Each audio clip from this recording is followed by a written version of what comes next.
Well, FreedomFriends.com is a new website, and it's the first website in the entire world to combine the two fastest growing ideas in the internet world, and that is social media with a freedom and patriot orientation. There are lots of freedom-oriented websites out there right now. You've got Infowars.com, News with Views. You've got GCNlive.com, and you've got social media websites like Facebook, MySpace, and Twitter, and you have some theme-oriented websites like Flickr, but no one in the world before FreedomFriends.com has combined social networking with the freedom and patriot orientation. FreedomFriends.com is the first.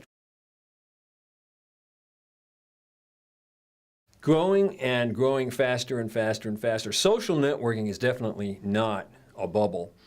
We sometimes talk about bubble trends and bubble economy.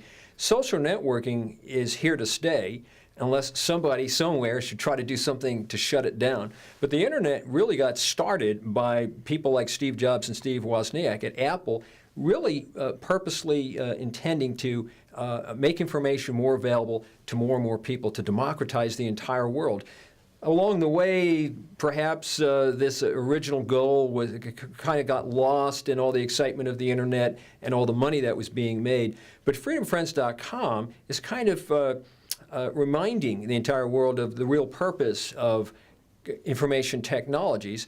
Social networking is a way that, hey, you've got a computer in your home, I've got a computer in my home. It used to be that you would perhaps play games or do spreadsheets on your computer. I would do the same thing on mine, but we didn't get to know each other. The internet enables us to get to know one another and to collaborate on various kinds of projects and various kinds of groups and events. Social networking does this, and the way I see it is social networking will just keep growing and growing and growing.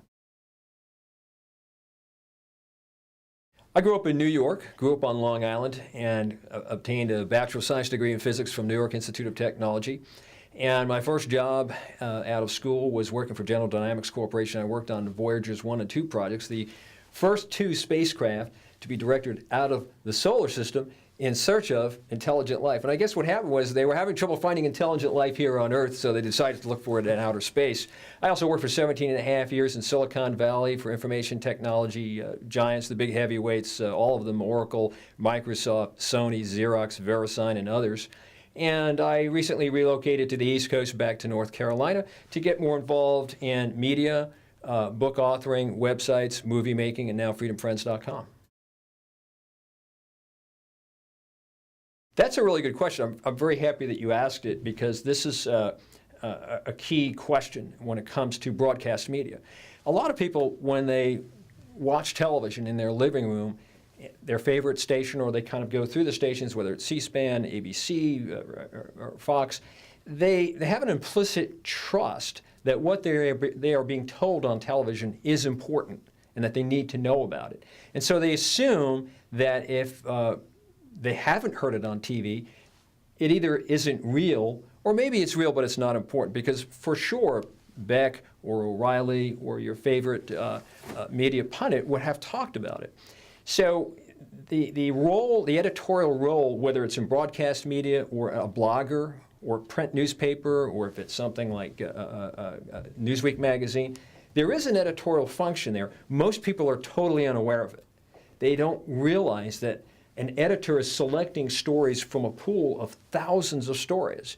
And we have to do the same thing at FreedomFriends.com. As the managing editor of FreedomFriends.com, what I do is I select stories from thousands of stories. Some of them are RSS feeds. And for those who are not tech savvy, that's simply a way of saying that news items come into an aggregator electronically, and the managing editor has to select which one of these stories belongs among the top stories. At FreedomFriends.com, you'll see a top stories slideshow. Which one should be featured? What should be categorized under business, under politics, under strange stuff, which is where conspiracy theories will go, sci-tech.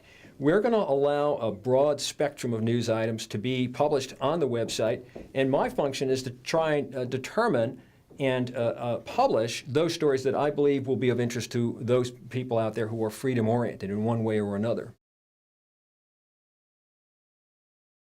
We are different, and here's the reason why.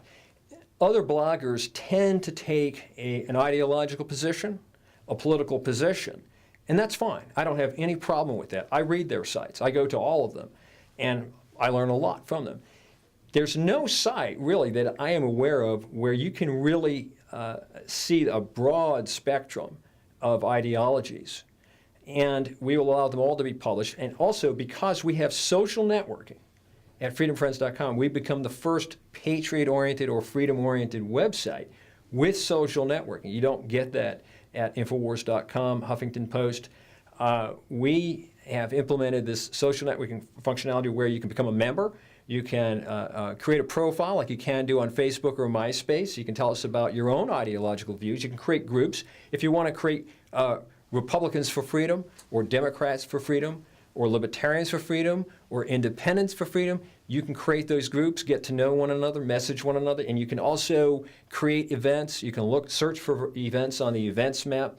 This is a whole lot of functionality that kind of enables people to get involved politically, socially, or however you want in terms of volunteer missions or whatever it is you want to do. You really can't do that when you're seated in your recliner and you're watching Beck or you're watching ABC, because there you're just a passive spectator. 10 to 15 years these days in the electronic age is like asking someone in 1895, what do you see happening 300 years from now? And there are futurists who used to do that. Orson Welles and many others. We are not futurologists, and we do not prognosticate. The world is changing very rapidly. Electronic communications are kind of bringing the world closer together. Marshall McLuhan, one of these great thinkers from some decades ago, talked about the global village, the electronic village. We really are moving into a situation where your friend at FreedomFriends.com may live next door, or they may live 2 continents over.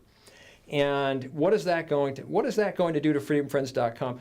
Hopefully, it's going to enable people around the world to kind of get a sense of the global village on their own without having to go through what we would call now the traditional centralized broadcast media, or even going through their own governments. This is a way of building community around the world through the FreedomFriends.com community.